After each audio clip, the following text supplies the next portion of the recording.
Paulo Freire, Pedagogia do Oprimido, capítulo 4, A Teoria da Ação Antidialógica, Introdução. Neste capítulo, em que pretendemos analisar as teorias da ação cultural que se desenvolvem a partir da matriz antidialógica e da dialógica, voltaremos não raras vezes a afirmações feitas no corpo deste ensaio. Serão repetições ou voltas a pontos já referidos, ora com a intenção de aprofundá-los, ora porque se façam necessários ao esclarecimento de novas afirmações. Desta maneira, começaremos reafirmando que as pessoas são seres da praxis, são seres do que fazer, diferentes, por isso mesmo, dos animais, seres do puro fazer. Os animais não admiram o mundo, imergem nele. As pessoas, pelo contrário, como seres do que fazer, emergem dele e, objetivando-o, podem conhecê-lo e transformá-lo com seu trabalho. Os animais, que não trabalham, vivem no seu suporte particular, a que não transcendem. Daí que cada espécie animal viva no suporte que lhe corresponde e que estes suportes sejam incomunicáveis entre si, enquanto que franqueáveis aos homens, às pessoas. Mas se as pessoas são seres do que fazer, é exatamente porque seu fazer é ação e reflexão, é praxis, é transformação do mundo. E na razão mesma em que o que fazer é praxis, todo fazer do que fazer tem que ter uma teoria que necessariamente o ilumine. O que fazer é teoria e prática, é reflexão e ação. Não pode reduzir-se, como salientamos no capítulo anterior, ao tratarmos a palavra, nem ao verbalismo, nem ao ativismo.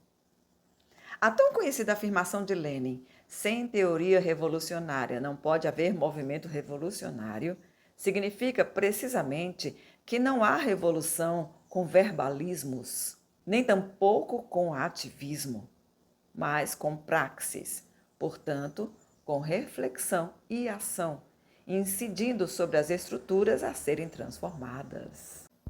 O esforço revolucionário de transformação radical destas estruturas não pode ter na liderança pessoas do que fazer e, nas massas oprimidas, pessoas reduzidas ao puro fazer.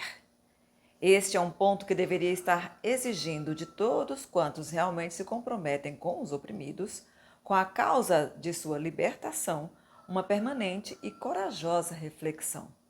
Se o compromisso verdadeiro com eles, implicando a transformação da realidade em que se acham oprimidos, reclamam uma teoria da ação transformadora, esta não pode deixar de reconhecer-lhes um papel fundamental no processo da transformação. Não é possível a liderança tomar os oprimidos como meros fazedores ou executores de suas determinações, como meros ativistas a quem negue a reflexão sobre o seu próprio fazer. Os oprimidos, tendo a ilusão de que atuam na atuação da liderança, continuam manipulados exatamente por quem, por sua própria natureza, não pode fazê-lo. Por isto, na medida em que a liderança nega a praxis verdadeira às pessoas oprimidas, se esvazia consequentemente na sua. Tende, desta forma, a impor sua palavra a eles, tornando-a, assim, uma palavra falsa, de caráter dominador. Instala com este proceder uma contradição entre seu modo de atuar e os objetivos que pretende, ao não entender que, sem o diálogo com os oprimidos, não é possível praxis autêntica, nem para estes, nem para ela. O seu que fazer, ação e reflexão não pode dar-se sem a ação e a reflexão dos outros, se seu compromisso é o da libertação. A praxis revolucionária somente pode opor-se à praxis das elites dominadoras. E é natural que assim seja, pois são que-fazeres antagônicos. O que não se pode realizar na praxis revolucionária é a divisão absurda entre a praxis da liderança e a das massas oprimidas, de forma que destas fosse a de apenas seguir as determinações da liderança. Esta dicotomia existe como condição necessária na situação de dominação, em que a elite dominadora prescreve e os dominados seguem as prescrições. Na praxis revolucionária, há uma unidade em que a liderança, sem que isto signifique diminuição da sua responsabilidade coordenadora e, em certos momentos, diretora, não pode ter nas massas oprimidas o objetivo de sua posse. Daí que não sejam possíveis a manipulação, a esloganização, o depósito, a condução, a prescrição como constituintes da praxis revolucionária, precisamente porque o são da dominadora. Para dominar, o dominador não tem outro caminho senão negar às massas populares a praxis verdadeira, negar-lhes o direito de dizer sua palavra, de pensar certo. As massas populares não têm que, autenticamente, admirar o mundo, denunciá-lo, questioná-lo, transformá-lo para sua humanização, mas adaptar-se à realidade que serve ao dominador. O que fazer deste não pode, por isto mesmo, ser dialógico. Não pode ser um que fazer problematizante dos homens mundo, né? Pessoas mundo, tá, gente? Ou dos homens em suas relações com o mundo e com os homens, ou as pessoas em suas relações com o mundo e com as pessoas. No momento em que se fizesse dialógico, problematizante, ou o dominador se haveria convertido aos dominados e já não seria dominador, ou se haveria equivocado. E se, equivocando-se, desenvolvesse um tal que fazer, pagaria caro por seu equívoco. Do mesmo modo, uma liderança revolucionária que não seja dialógica com as massas ou mantenha a sombra do dominador dentro de si e não é revolucionária, ou está redondamente equivocada e presa de uma sectarização indiscutivelmente mórbida, também não é revolucionária. Pode ser até que chegue ao poder, mas temos nossas dúvidas em torno da revolução mesma, que resulta deste que fazer antidialógico. Impõe-se, pelo contrário, a dialogicidade entre a liderança revolucionária e as massas oprimidas, para que, em todo o processo de busca de sua libertação, reconheçam na revolução o caminho da superação verdadeira da contradição em que se encontram, como um dos polos da situação concreta de opressão. Vale dizer que devem se engajar no processo com a consciência cada vez mais crítica de seu papel de sujeitos da transformação.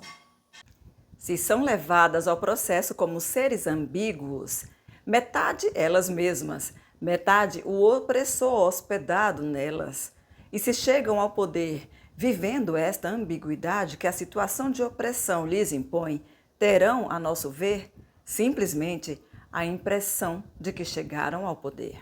A sua dualidade existencial pode, inclusive, proporcionar o surgimento de um clima sectário ou ajudá-lo, que conduz facilmente à constituição de burocracias que corroem a revolução.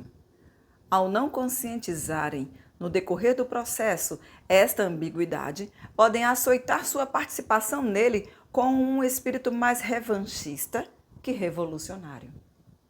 Podem aspirar à revolução como um meio de dominação também, e não como um caminho de libertação. Podem visualizar a revolução com a sua revolução privada, o que mais uma vez revela uma das características dos oprimidos, sobre que falamos no primeiro capítulo deste ensaio. Se uma liderança revolucionária, encarnando desta forma uma visão humanista, de um humanismo concreto e não abstrato, pode ter dificuldades e problemas, muito maiores dificuldades e problemas terá ao tentar, por mais bem intencionada que seja, fazer a revolução para as massas oprimidas. Isto é, fazer uma revolução em que o com as massas é substituído pelo sem elas. Porque trazidas ao processo através dos mesmos métodos e procedimentos usados para oprimi-las. Estamos convencidos de que o diálogo com as massas populares é uma exigência radical de toda revolução autêntica. Ela é revolução por isto. Dos golpes, seria uma ingenuidade esperar que estabelecessem diálogo com as massas oprimidas. Deles, o que se pode esperar é o engodo para legitimar-se ou a força que reprime. A verdadeira revolução, cedo ou tarde, tem de inaugurar o diálogo corajoso com as massas. Sua legitimidade está no diálogo com ela, não no engodo, na mentira.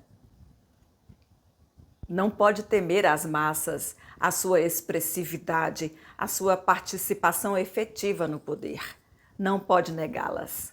Não pode deixar de prestar-lhes conta, de falar de seus acertos, de seus erros, de seus equívocos, de suas dificuldades.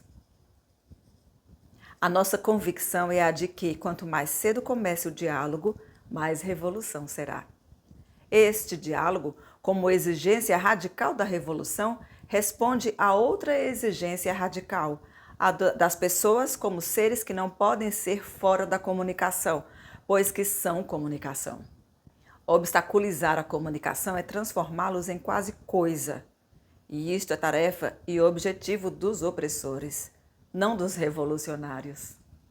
É preciso que fique claro que, por isso mesmo, que estamos defendendo a praxis, a teoria do fazer. Não estamos propondo nenhuma dicotomia de que resultasse que este fazer se dividisse em uma etapa de reflexão e outra distante de ação. Ação e reflexão se dão simultaneamente. O que pode ocorrer ao exercer-se uma análise crítico-reflexiva sobre a realidade, sobre suas contradições, é que se perceba a impossibilidade imediata de uma forma determinada de ação ou a sua inadequacidade ao momento. Desde o instante, porém, em que a reflexão demonstra a inviabilidade ou a inoportunidade de uma forma tal ou qual de ação, que deve ser adiada ou substituída por outra, não se pode negar a ação nos que fazem esta reflexão. É que esta se está dando no mesmo ato de atuar. É também ação. Se na educação como situação gnosiológica, o ato cognoscente do sujeito educador, também educando, sobre o objeto cognoscível não morre ou nele se esgota, porque dialogicamente se estende a outros sujeitos cognoscentes, de tal maneira que o objeto cognoscível se faz mediador da cognoscitividade dos dois, na teoria da ação revolucionária se dá o mesmo. Isto é, a liderança tem nos oprimidos sujeitos também da ação libertadora e, na realidade, a mediação da ação transformadora de ambos.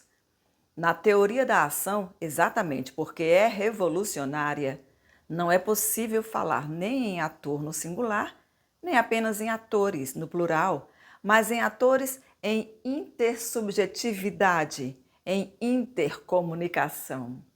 Negá-la no processo revolucionário, evitando por isto mesmo o diálogo com o povo em nome da necessidade de organizá-lo, de fortalecer o poder revolucionário, de assegurar uma frente coesa, é, no fundo, temer a liberdade. É temer o próprio povo ou não crer nele. Mas, ao se descrer do povo, ao temê-lo, a revolução perde sua razão de ser. É que ela nem pode ser feita para o povo pela liderança, nem por ele para ela, mas por ambos, numa solidariedade que não pode ser quebrada. E esta solidariedade somente nasce no testemunho que a liderança dá a ele, no encontro humilde, amoroso e corajoso com ele.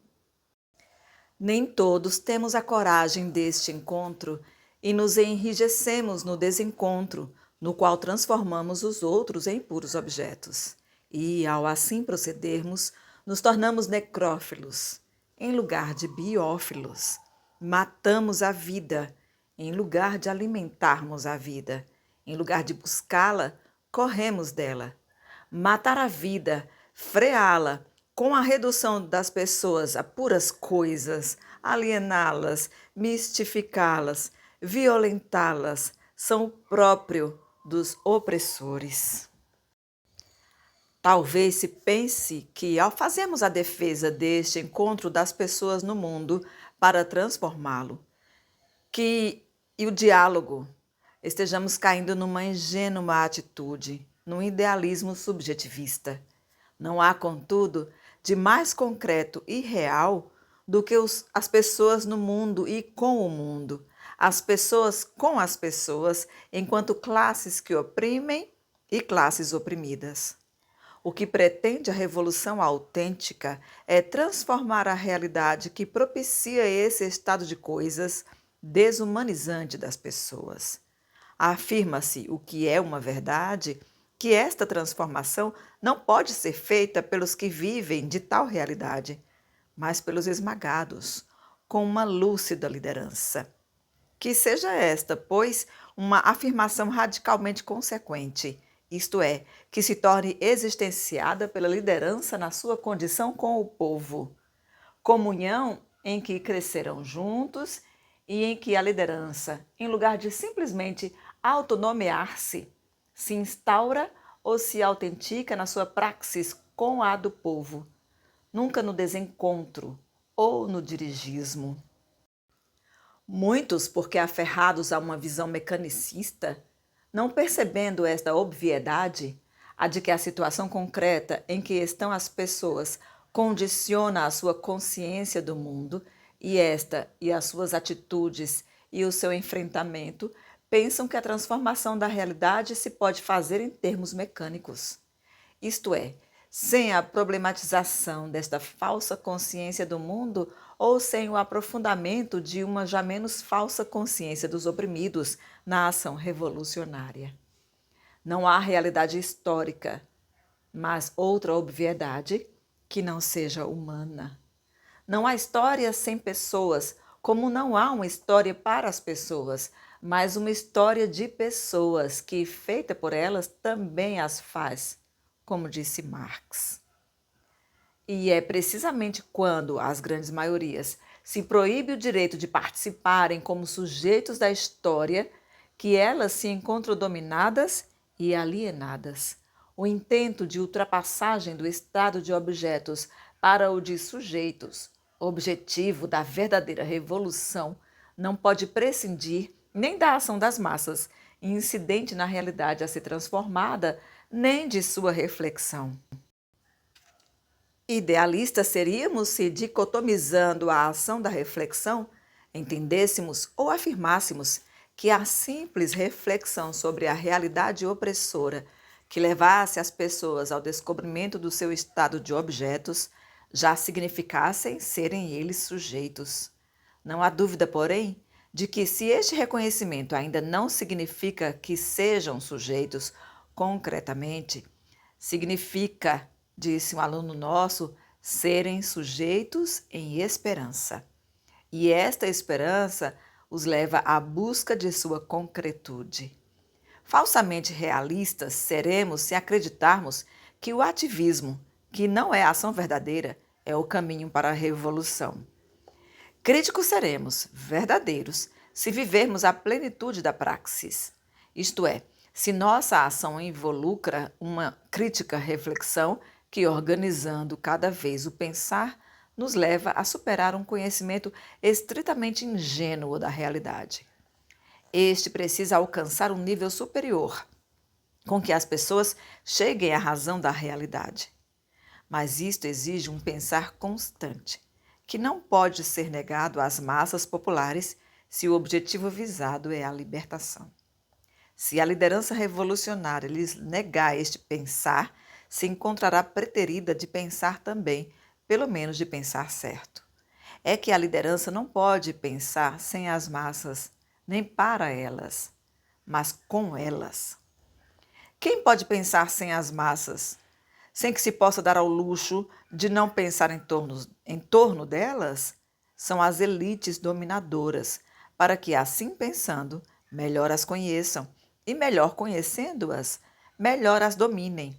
Daí que o que poderia parecer um diálogo destas com as massas, uma comunicação com elas, sejam meros comunicados, meros depósitos de conteúdos domesticadores. A sua teoria da ação se contradiria a si mesma se, em lugar da prescrição, implicasse a comunicação, a dialogicidade. Por que não fenecem as elites dominadoras ao não pensarem como as massas? Exatamente porque estas são o seu contrário antagônico, a sua razão, na afirmação de Hegel, já citada. Pensar com elas seria a superação da sua contradição. Pensar com elas significaria já não dominar. Por isto é que a única forma de pensar certo, do ponto de vista da dominação, é não deixar que as massas pensem. O que vale dizer é não pensar com elas. Em todas as épocas, os dominadores foram sempre assim. Jamais permitiram às massas que pensassem certo.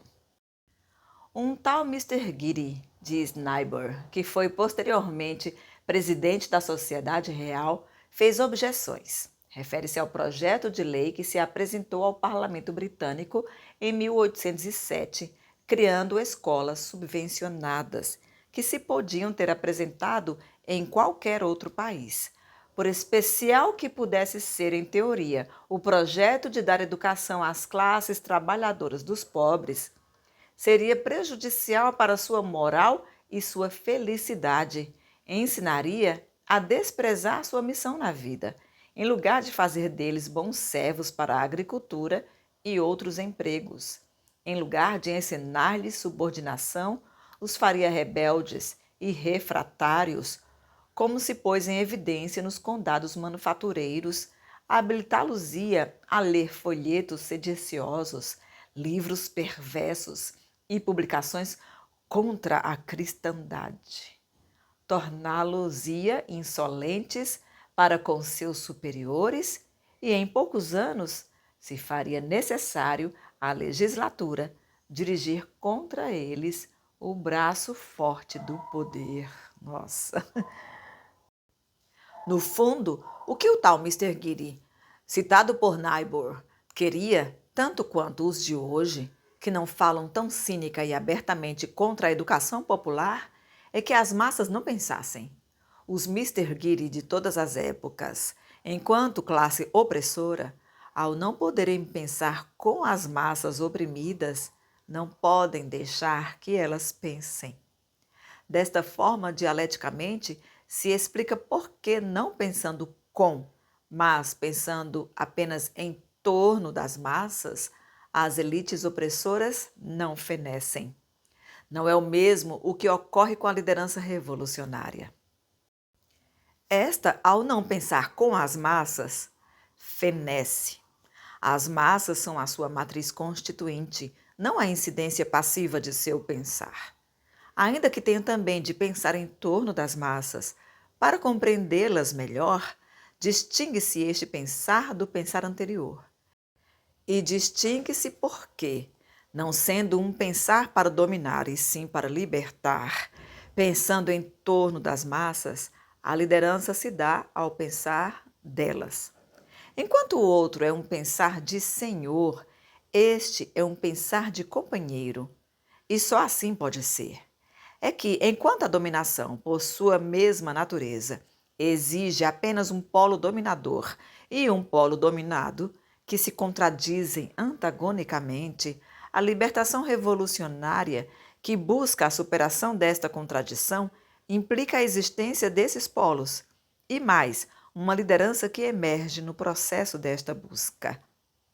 Esta liderança que emerge ou se identifica com as massas populares como oprimida também, ou não é revolucionária.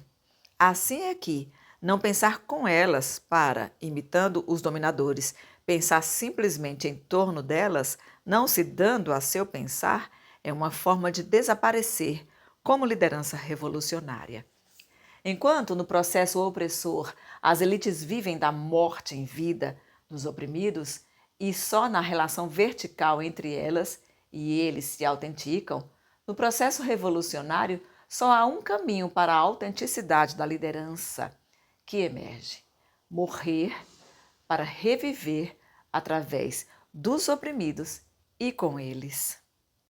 Na verdade, enquanto no primeiro é lícito dizer que alguém oprime alguém, no segundo já não se pode afirmar que alguém liberta alguém ou que alguém se liberta sozinho, mas as pessoas se libertam em comunhão.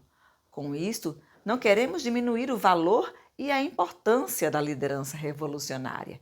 Pelo contrário, estamos enfatizando esta importância e este valor. E haverá importância maior que conviver com os oprimidos, com os esfarrapados do mundo e com os condenados da terra? Nisto, a liderança revolucionária deve encontrar não só a sua razão de ser, mas a razão de uma sã alegria. Por sua natureza, ela pode fazer o que a outro, por sua natureza, se proíbe de fazer em termos verdadeiros. Daí que toda a aproximação que aos oprimidos façam os opressores enquanto classe os situa inexoravelmente na falsa generosidade a que nos referimos no primeiro capítulo deste trabalho. Isso não pode fazer a liderança revolucionária ser falsamente generosa, nem tampouco dirigista. Se as elites opressoras se fecundam necrofilamente no esmagamento dos oprimidos, a liderança revolucionária, somente na comunhão com eles, pode fecundar-se. Esta é a razão pela qual o que fazer opressor não pode ser humanista, enquanto o revolucionário necessariamente o é. Tanto quanto o desumanismo dos opressores, o humanismo revolucionário implica a ciência. Naquele, esta se encontra a serviço da reificação, nesta, a serviço da humanização. Mas se no uso da ciência e da tecnologia para reificar, o sine qua desta ação é fazer dos oprimidos sua pura incidência, já não é o mesmo o que se impõe no uso da ciência e da tecnologia para a humanização. Aqui os oprimidos ou se tornam sujeitos também do processo ou continuam reificados. E o mundo não é um laboratório de anatomia, nem os homens, nem as pessoas são cadáveres que devam ser estudadas passivamente. O humanista científico revolucionário não pode, em nome da revolução, ter nos oprimidos objetos passivos de sua análise, da qual decorram prescrições que eles devam seguir. Isto significa deixar-se cair num dos mitos da ideologia opressora, o da absolutização da ignorância, que implica a existência de alguém que a decreta a alguém. No ato desta decretação, quem o faz, reconhecendo os outros como absolutamente ignorantes, se reconhece, e a classe a que pertence, como os que sabem ou nasceram para saber. Ao assim reconhecer-se, tem nos outros o seu oposto. Os outros se fazem estranheza para ele. A sua passa a ser a palavra verdadeira, que impõe ou procura impor aos demais. E estes são sempre os oprimidos, roubados de sua palavra. Desenvolve-se no que rouba a palavra dos outros uma profunda descrença neles, considerados como incapazes.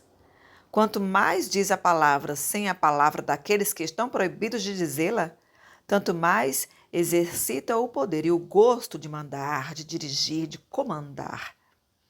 Já não pode viver se não tem alguém a quem dirija sua palavra de ordem.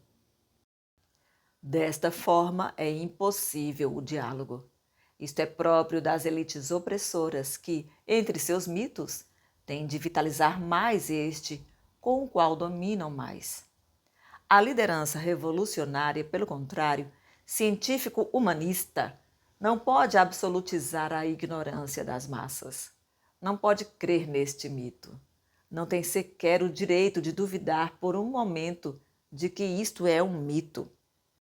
Não pode admitir como liderança que só ela sabe e que só ela pode saber, o que seria descrer das massas populares, ainda quando seja legítimo reconhecer-se em um nível de saber revolucionário em função de sua mesma consciência revolucionária, diferente do nível de conhecimento ingênuo das massas, não pode sobrepor-se a este, como o seu saber.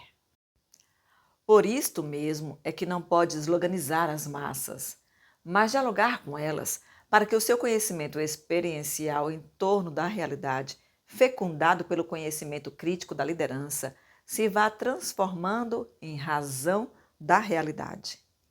Assim como seria ingênuo esperar das elites opressoras a denúncia deste mito da absolutização da ignorância das massas, é uma contradição que a liderança revolucionária não o faça, e maior contradição ainda, que atue em função dele.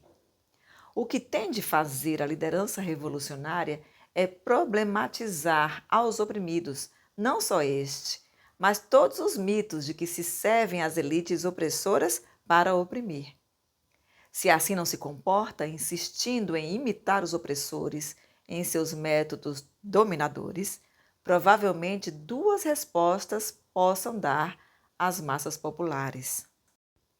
Em determinadas circunstâncias históricas, se deixarem domesticar por um novo conteúdo nelas depositado. Noutras, se assustarem diante de uma palavra que ameaça o opressor hospedado nelas. Em qualquer dos casos, não se fazem revolucionários.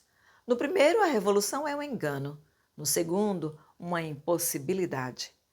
Há os que pensam, às vezes, com boa intenção, mas equivocadamente, que sendo demorado o processo dialógico, o que não é verdade, se deve fazer a revolução sem comunicação, através dos comunicados.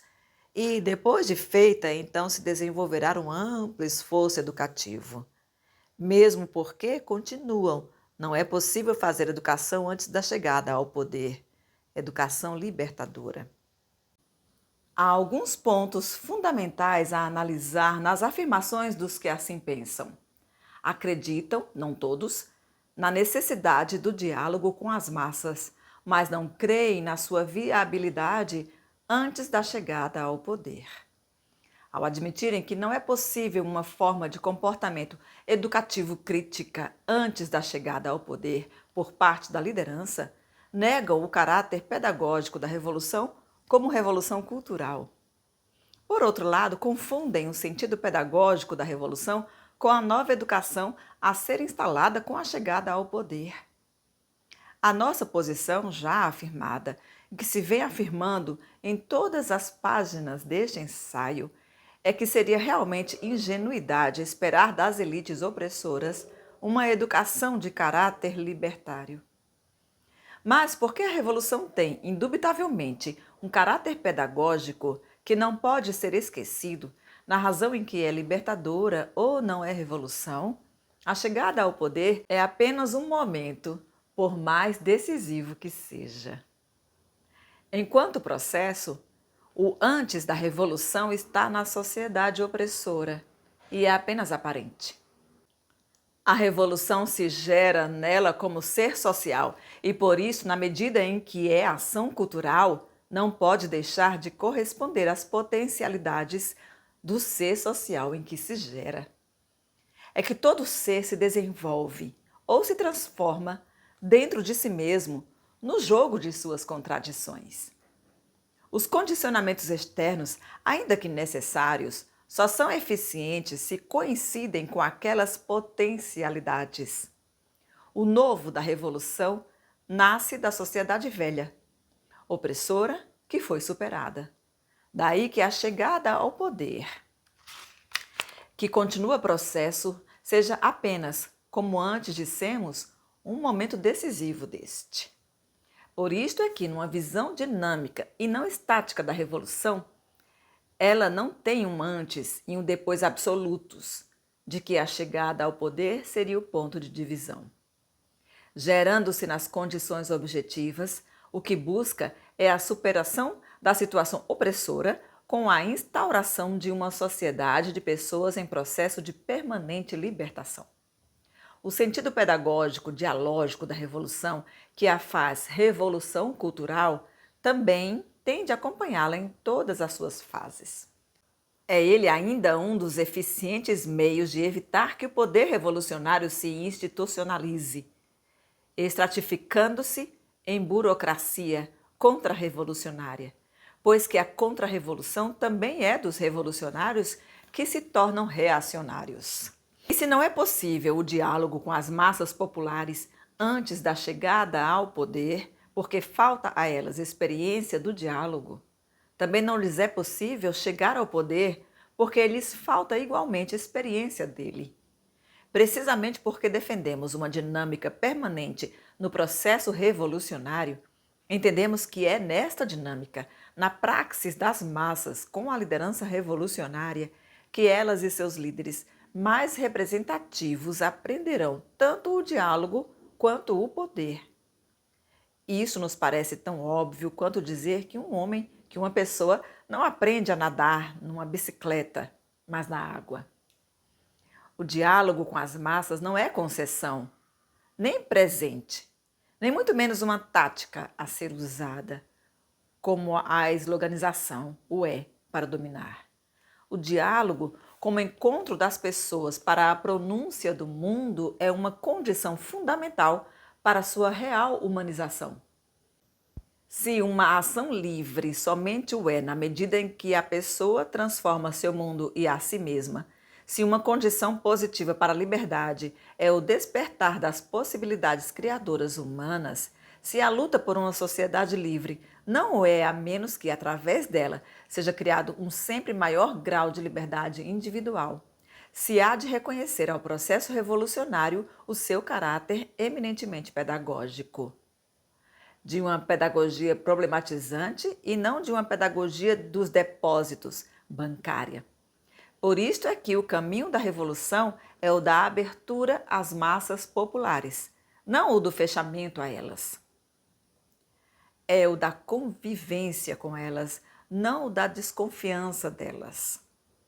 E quanto mais a revolução exija a sua teoria, como salienta Lenin, mais a sua liderança tem de estar com as massas para que possa estar contra o poder opressor. Que texto, gente! Que texto, meu Deus! Ai, curte esse vídeo, se inscreve aqui no canal, fica comigo e olha a playlist Pedagogia do Oprimido para que você possa ouvir a leitura completa do livro, tá? Ó só, já li isso aqui, falta isso aqui, chegaremos lá.